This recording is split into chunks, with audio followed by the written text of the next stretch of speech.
দর্শক, এই পর্যায়ে জানিয়ে দিচ্ছি আজকের সংবাদপত্রের গুরুত্বপূর্ণ শিরোনাম।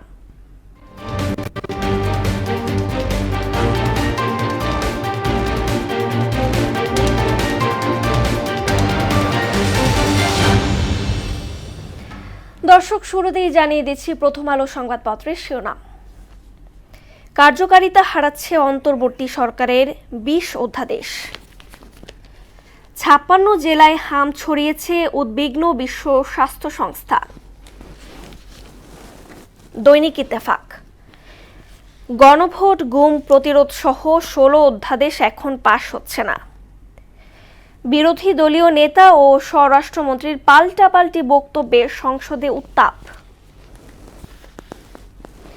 সমকাল শিরোনাম করেছে গণভোট, বিচার বিভাগ সংস্কার, গুম প্রতিরোধ অধ্যাদেশ বাদ।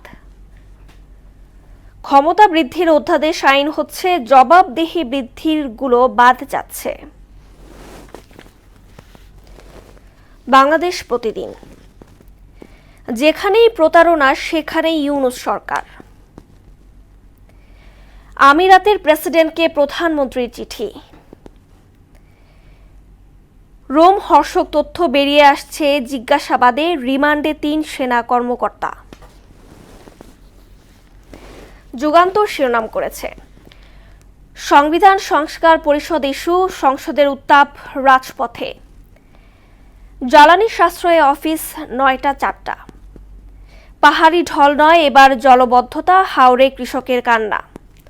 সংসদে বিশেষ কমিটির রিপোর্ট, অনুমোদন পাচ্ছে না গণভোট, দুদক সহ ২০ অধ্যাদেশ। সর্বশেষ জানিয়ে দিচ্ছি দ্য ডেইলি স্টারের শিরোনাম। Key reform ordinances left to expire. JS Special Committee places report on 133 ordinances issued by interim government. Austerity measures, office hours now 9 to 4, shops to close by 6. এই ছিল সংবাদপত্রের গুরুত্বপূর্ণ শিরোনাম।